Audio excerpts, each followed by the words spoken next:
تو آئیے آغاز کرتے ہیں پارٹ 4، جہاں سے ہم نے کہانی چھوڑی تھی۔ ناول احاظہ سلام، رائٹر فیضا یوسفزئی۔ کیا واقعی؟ لیکن تم تو ڈے کیئر سینٹر میں بچے نہیں سنبھالتے تھے؟ چہرے پہ معصومیت سجائے اس نے سنہرے بالوں کو کانوں کے پیچھے اڑسا۔ کیا ڈے کیئر سینٹر؟ بچے؟ اسامہ کے چہرے پہ حیرت تھی۔ مس ظہر مذاق کر رہی ہیں ہے نا؟ ولی نے سوالیہ ابرو اٹھائی۔ ظہر نے مسکراہٹ دباتے ہوئے سر ہلایا۔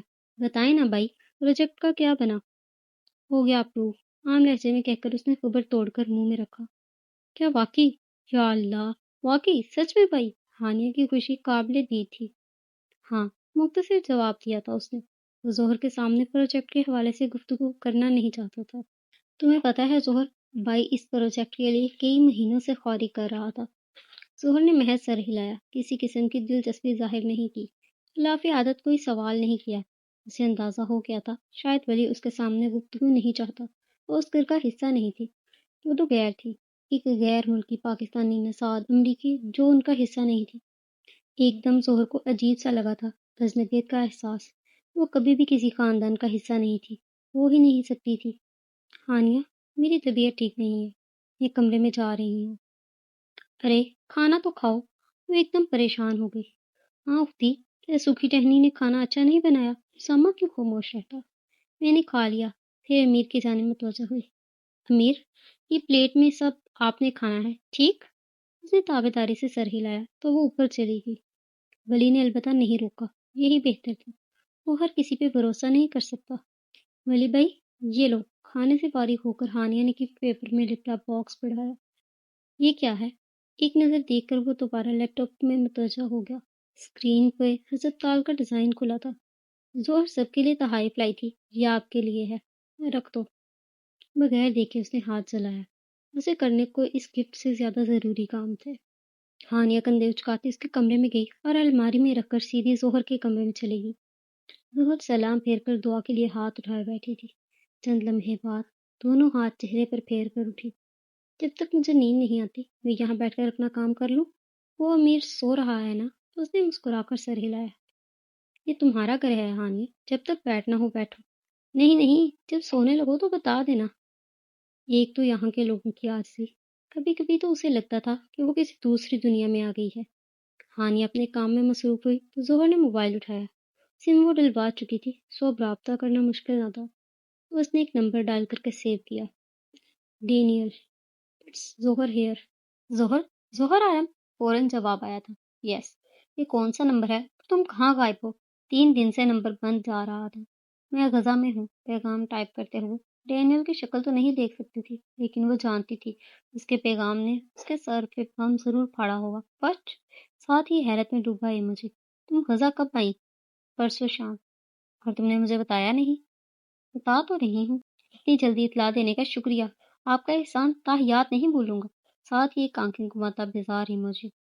اس نے مسکراہٹ دبائی، غیر ارادی طور پر سائڈ ٹیبل پر نظر ڈالے، وہاں ایمرجنسی لائٹ رکھی تھی۔ جواب فکرہ ٹائپ کرتی ہیں اس کی انگلیاں تھمی۔ ایک بار پھر سائڈ ٹیبل پر دیکھا، اب کی بار آنکھوں میں حیرت تھی۔ یہ کل تو یہاں نہیں تھی۔ آنیہ، یہ لائٹ کس نے رکھی یہاں؟ یہ سوری ظہر، میں بتانا بھول گئی، یہ ولی بھائی لائے تھے۔ ولی لایا تھا؟ چٹکے سے سیدھی ہوئی۔ ہاں، انہوں نے مجھے کہا کہ میں آپ کے کمرے میں رکھ دوں، آپ کی رینج میں۔ ظہر کی آنکھیں کھل گئی۔ پھر تو ولی احمد نے ہانیہ کو اس کے خوف کے بارے میں بھی بتا دیا ہوگا۔ کیوں؟ میرے کمرے میں کیوں؟ سرسری انداز میں پوچھ کر اس نے دوبارہ فون اٹھایا۔ اسکرین پر میسج جگمگا رہا تھا۔ ہانیہ نے کندھے اچکائے۔ میں نے پوچھا تھا، انہوں نے بتایا نہیں، بس کہا کہ ظہر نے منگوائی تھی۔ پھر رکی، تم نے لائٹ منگوائی تھی؟ وہ ہاں، ظہر کی اٹکی سانس بحال ہوئی۔ شکر، اس غیر مہذب آدمی نے راز نہیں کھولا۔ وہ لائٹ چلی جاتی ہے نا تو کام کرنے کے لیے منگوا لی۔ بات کو کور کر کے وہ دوبارہ موبائل میں متوجہ ہوئی۔ دماغ میں ایک خیال آیا، اسے ڈر نہ لگے اس لیے وہ لائٹ لے آیا تھا۔ پھر سر جھٹکا۔ ایمبر آنکھیں جگمگاتے میسج پہ ٹکائیں۔ تم کون سے ہوٹل میں ٹھہری ہوئی ہو؟ ہوٹل؟ ہوٹل کہاں؟ میں یہاں اپنی سہیلی کے گھر ہوں۔ سہیلی؟ ویری فنی ظہر، تم نے 2 دن میں سہیلی بھی بنا لی۔ تمہیں میری قابلیت پہ شک ہے؟ ہرگز نہیں، مجھے تمہارے لڑکی ہونے پہ شک ہے۔ ظہر نے میسج پڑھا اور زور سے ہنس دی۔ ہانیہ نے چونک کر گردن اٹھائی، پھر دوبارہ کام میں متوجہ ہو گئی۔ لوکیشن بھیج دو، کل آ جاتا ہوں۔ نہیں، کل نہیں، میں کل بیزی ہوں، پرسوں ٹھیک رہے گا۔ بالکل، یو این کا سینئر فیلڈ کوآرڈینیٹر تو صبح شام فارغ رہتا ہے۔ اگر وہ ڈینیل ہنڈر ہے تو ہاں، مسکراہٹ دباتے ہوئے میسج ٹائپ کیا اور اس کا جواب دیکھے بغیر وہ آف لائن ہو گئی۔ بولتا رہے، اب اس نے کہاں سننا ہے۔ فون ایک طرف پھینکا، پھر اٹھ کر ڈائری کھولتی کرسی پہ بیٹھ گئی، قلم کھولا اور کھلی کھڑکی سے اندر آتی ہوا کو اندر کھینچ کر سانس بھری۔ جنوری 2023۔ آج کہیں نہیں گئی، جسم ساتھ نہیں دے رہا، طبیعت میں بوجھ ہے، ملک خشک سر باری، رات والا خوف اب بھی سوار ہے۔ مجھے یہ معلوم نہ تھا کہ یہاں محض 3 گھنٹوں کے لیے بجلی آتی ہے۔ حیرت ہوتی ہے وزن پر وضع کے لوگ، وہ کیسے جی لیتے ہیں، کیسے رہ لیتے ہیں۔ میری زندگی میں چند لمحوں کے لیے اندھیرا چھایا تو میں سہ نہیں سکی، اور یہ لوگ اندھیروں میں ہی رہتے ہیں۔ کافی لوگ سولر پینل یا جنریٹر کا استعمال کرتے ہیں، انہیں محدود وسائل میں زندہ رہنا آتا ہے۔ یہ ہمارے جیسے ناشکرے نہیں ہے۔ اور آج جب مجھے بخار چڑھا تو پہلی بار میں نے محسوس کیا کہ ماں کا پیار کیا ہوتا ہے، ماں کی محبت کیسی ہوتی ہے۔ جب سعدیہ آنٹی نے میرے سر پہ ہاتھ رکھ کر دعا پڑھی تو مجھے وضع کے لوگ پہلے سے زیادہ عزیز لگے۔ یہاں اپنائیت ہے، میں خود کو اس خاندان کا حصہ سمجھنے لگی تھی، لیکن پھر مجھے لگا کہ میں ابھی بھی اجنبی ہوں۔ ولی میرے سامنے بات کرنے سے کتراتا ہے، وہ کسی اسپتال کی بات کر رہے ہیں، بم پروف اسپتال، جو بھی ہو۔ میں دل سے چاہتی ہوں کہ یہ اسپتال تعمیر ہو اور زندگی بچانے کا سبب بنے۔ ولی نے زیادہ اس بارے میں نہیں بتایا، شاید وہ بھروسہ نہیں کرتا، اعتبار نہیں کرتا، مگر خیال کرتا ہے۔ ہانیہ صحیح کہتی تھی، وہ غیر مہذب ہے لیکن اچھا بھی ہے، کافی گہری باتیں کرتا ہے۔ اور ہاں، میں نے آج اسے قرآن کی تلاوت کرتے سنا، اور میں اعتراف کرتی ہوں کہ اتنی خوبصورت آواز میں کبھی کسی کو تلاوت کرتے نہیں سنا۔ دل کو چھو لینے والی آواز۔ غزہ میں رہ کر اندازہ ہوا کہ یہاں کے لوگ عجیب ہیں، زخمی ہونے کے باوجود مسکراتے ہیں، خالی ہاتھ ہونے کے باوجود نوازتے ہیں۔ غزہ مجھے حیران کرتا ہے، روز ہر روز۔ اٹھتے ہوئے اس نے گردن دائیں بائیں گھومی، پھر بستر پر دیکھا، وہاں ہانیہ نہیں تھی، شاید سونے جا چکی تھی۔ اس نے بھی ڈائری بند کر دی۔ صبح کی نرم روشنی نے آسمان پر ہلکی سنہری چادر بچھا دی تھی۔ فضا میں ٹھنڈی ہوا کا ہلکا سا لمس تھا جو رات کے سناٹے کو آہستہ آہستہ جگا رہا تھا۔ سنہرے بالوں والی لڑکی چھت پر کھڑی تھی، اس کے بال ہلکی ہوا میں لہرا رہے تھے۔ چادر اپنی گرد لپیٹے، ننگے پاؤں بے آواز، ایمبر آنکھیں سامنے پھیلے ہوئے غزہ کو دیکھ رہی تھی۔ ایک ایسا شہر جو سوتا نہیں تھا، فقط آنکھیں بند کرتا تھا۔ صبح کی پہلی روشنی بھی افق پر نرنجی لکیر کی صورت میں پھیلی تھی۔ وہ ولی کا انتظار کر رہی تھی، اس کی تلاوت سننے جلدی آ گئی تھی۔ ہاں، وہ اس کی تلاوت سننے ہی آئی تھی۔ اس کی آواز دل کو سکون دیتی تھی۔ انسان کو سکون کی تلاش ہوتی ہے، اسے بھی تھی۔ تھوڑی دیر بعد کسی کے پیروں کی چاپ سنائی دی۔ سحر نے گردن نہیں موڑی، وہیں کھڑی ابھرتے سورج کو دیکھتی رہی۔ کوئی چھوٹے چھوٹے قدم اٹھاتا اس کے برابر آ کھڑا ہوا۔ کل رات ڈر تو نہیں لگا؟ فکر مندانہ انداز۔ سحر نے گردن موڑ کر ذرا اونچی کی۔ ولی کا قد اس سے اونچا تھا۔ نہیں، اس نے جھوٹ نہیں بولا کہ وہ ڈرتی نہیں۔ گڈ، لیکن پھر چھت پہ کیوں آئی ہو؟ تمہاری آواز سننے، غلطی سے منہ سے پھسلی۔ میرا مطلب تلاوت سننے۔ ولی نے چہرے کا رخ موڑتے ہوئے بے اختیار ابھرتی مسکراہٹ دبائی، پھر ہاتھ میں موجود قرآن کھول کر ایک طرف بیٹھ گیا۔ اعوذ باللہ من الشیطان الرجیم، بسم اللہ الرحمن الرحیم۔ آنکھوں میں معصومیت تھی، ایسا معصوم چہرہ اس نے پہلے کبھی نہیں دیکھا تھا۔ اس نے نظر اٹھا کر ظہر کو دیکھا، پھر کوئی چہرہ اتنا معصوم نہیں لگا تھا، پھر اشارہ کیا۔ جب ہم قرآن پڑھتے ہیں تو سر ڈھکتے ہیں۔ اوہ سوری۔ ظہر ٹٹکی، پھر گڑبڑائی، فوراً چادر سر پہ ٹکائی۔ ولی نے سورہ بروج کھول کر پڑھنا شروع کی۔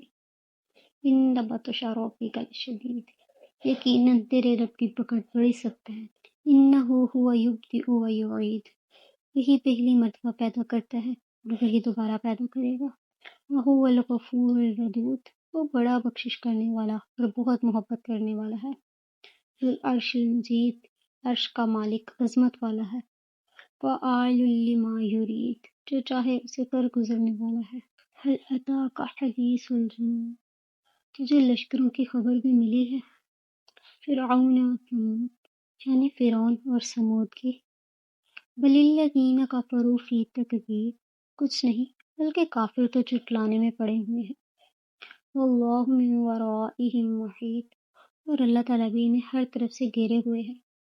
بل ہوا قرآن مجید، بلکہ یہ قرآن ہے بڑی شان والا، فی لوح محفوظ، لوح محفوظ میں لکھا ہوا۔ وہ رک گیا، پھر نظر اٹھا کر مبہوت سی بیٹھی ظہر کو دیکھا۔ ہیزل آنکھوں میں انتظار تھا، شاید ابھی وہ کوئی سوال پوچھے، مگر وہ سن بیٹھی رہی، نظریں قرآن پہ ٹکی تھی۔ کیا میں بھی اسے پڑھ سکتی ہوں؟ معصومیت سے پوچھا گیا۔ ولی چونکا۔ ہاں پڑھ سکتی ہو، کیا پہلے کبھی قرآن نہیں پڑھا؟ طنز نہیں کر رہا تھا، بس پوچھ رہا تھا۔ ظہر نے نفی میں سر ہلایا۔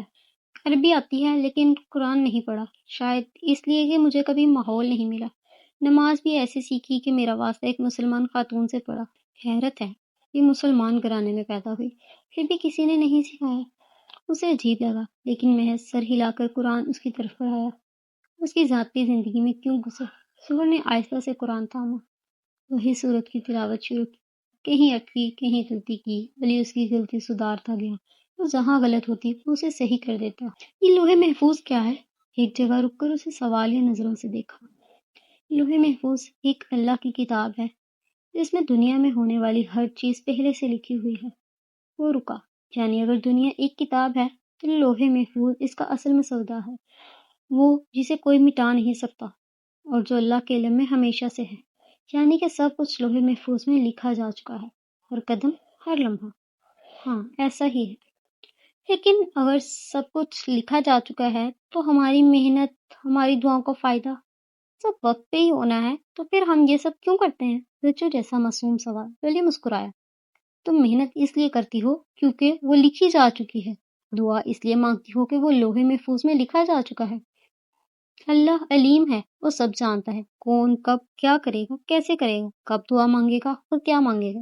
ظہر نے سمجھ کر سر ہلایا۔ شانی، میرا یہاں آنا بھی لکھا جا چکا تھا۔ بالکل، مجھے یہاں میرا نصیب لایا ہے، وہ ایسا سے بڑبڑائی، پھر اٹھ کھڑی ہوئی۔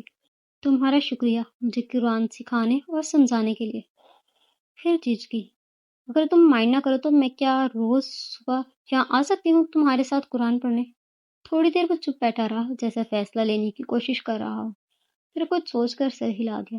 ظہر کے چہرے پہ خوشی کی لہر دوڑ گئی۔ Once again thank you. چھت کے کونے میں دیوار پر ہاتھ رکھی نیچے جھانکا۔ نیچے گلیوں میں زندگی اپنی مخصوص رفتار سے جھانک رہی تھی۔ ایک دکاندار اپنی دکان کے شٹر اٹھا رہا تھا، پرانی چائے کی کیتلی سے بھاپ نکلنے لگی تھی۔ ایک بچہ اسکول بیگ لٹکائے، ہاتھ میں کتاب دبائے، تیز قدموں سے جا رہا تھا۔ سڑک کے کنارے ایک نوجوان سبزی فروش اپنے ٹھیلے کو دھکیلتا ہوا جا رہا تھا۔ اس کے ہاتھ مٹی سے بھرے تھے، لیکن اس کی آواز میں تازگی تھی۔ نئی ٹماٹر، تازہ کھیرے، چھوٹے صحن سے کہکے گونجے۔ شاید کسی لڑکی نے اپنے بھائی کو نیند سے جگایا تھا، یا شاید اس کے ہاتھ مٹی سے بھرے تھے، لیکن اس کی آواز میں تازگی تھی۔ نئی ٹماٹر، تازہ کھیرے، چھوٹے صحن سے کہکے گونجے۔ شاید کسی لڑکی نے اپنے بھائی کو نیند سے جگایا تھا، یا شاید کسی نانی نے ناشتہ تیار کیا ہو۔ غزہ ایک زخمی لیکن جیتا جاگتا شہر تھا، ایسا شہر جو ہر صبح خود کو دوبارہ زندہ کرتا تھا۔ سنو ولی، اس نے گردن موڑ کر اسے پکارا۔ ولی اسے ہی دیکھ رہا تھا۔ ہاں بولو۔ وہ چلتا ہوا اس کے برابر آ کھڑا ہوا۔ تم لوگ غزہ میں کیسے جیتے ہو؟ میرا مطلب زندگی کیسے گزرتی ہے یہاں؟ ولی کے ماتھے پر بل پڑے۔ اسے یہ سوال پہ تکا سا لگا۔ یہاں کے لوگ بہت خوشحال اور مالدار ہیں، لہجے میں تلخی واضح تھی۔ غزہ میں بے روزگاری کی شرح تقریباً 45 سے 50% ہے، جبکہ غربت کی شرح 65%۔ صاف ستھرا پانی بآسانی میسر ہے۔ ظہر نے چونک کر اسے دیکھا۔ 90% سے زائد زیر زمین پانی پینے کے قابل نہیں۔ اشیاء ضروریات کی فراوانی ہے، اور تو اور کبھی دواؤں کی قلت نہیں ہوتی۔ بنیادی اشیاء، ادویات، ایندھن اور تعمیراتی مواد کی شدید کمی ہے۔ تقریباً 47% ضروری ادویات اکثر اسٹاک سے باہر ہوتی ہیں۔ یہ کیا کہہ رہا ہے؟ اس کی آنکھیں حیرت سے پھیل گئیں۔ بمباری میں کبھی کسی گھر کو نقصان نہیں پہنچتا؟ اس کی آواز ذرا آہستہ ہوئی۔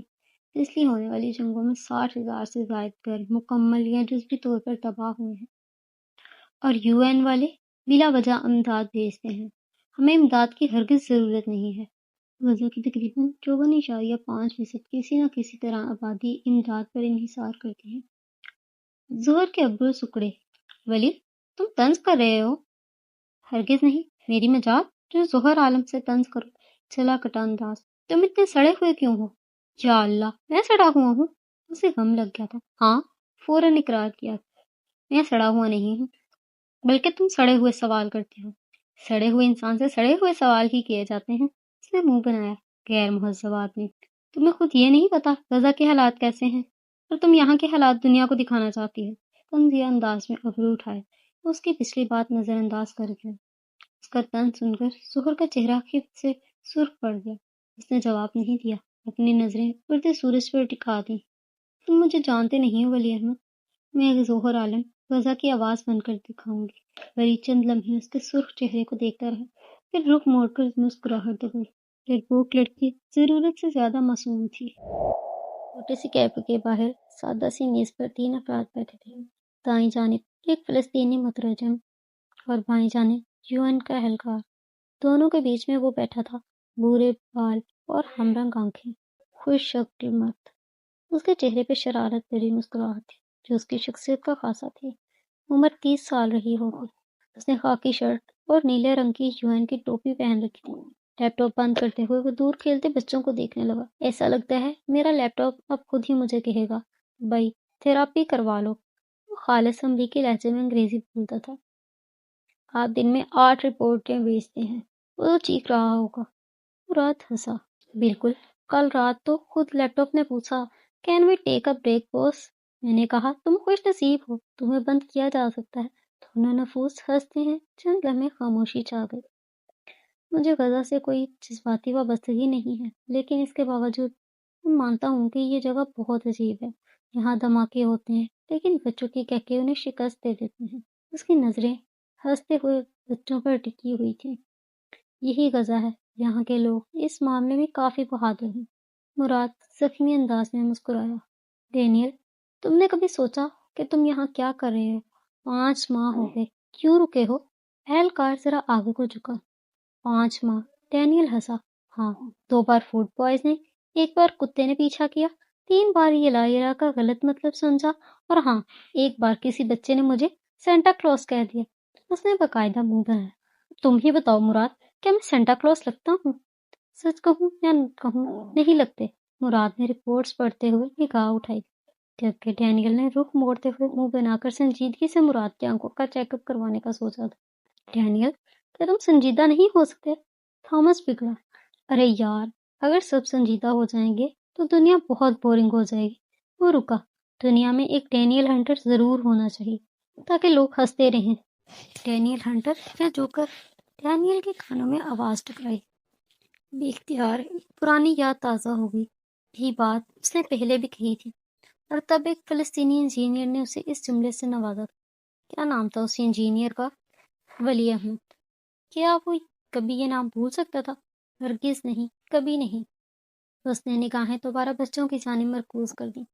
ذہن میں ظہر کا خیال آیا، چہرے پہ بے چینی ابھری۔ ظہر غزہ کیوں آئی تھی؟ پہلو بدل کر کافی کا گھونٹ لگا۔ آخر اب یہ لڑکی کرنا کیا چاہتی؟ اسے اس لڑکی سے کسی بھی چیز کی امید ہو سکتی تھی۔ ظہر عالم عجیب لڑکی تھی۔ اس نے کبھی وہ کام نہیں کیے تھے جو عام لوگ کرتے تھے۔ وہ دوسروں کی نہیں، اپنی مرضی سے جیتی تھی، اور ڈینیل ہنٹر کا دماغ یہی سوچ رہا تھا کہ اپنی مرضی سے کیا کرنے آئی ہے غزہ۔ کیا ظہر عالم کا پلان جان پائے گا ڈینیل ہنٹر کہ یہ دونوں مل کر غزہ کی آواز بنیں گے؟ جڑے رہیں کتاب ہیرا کے ساتھ۔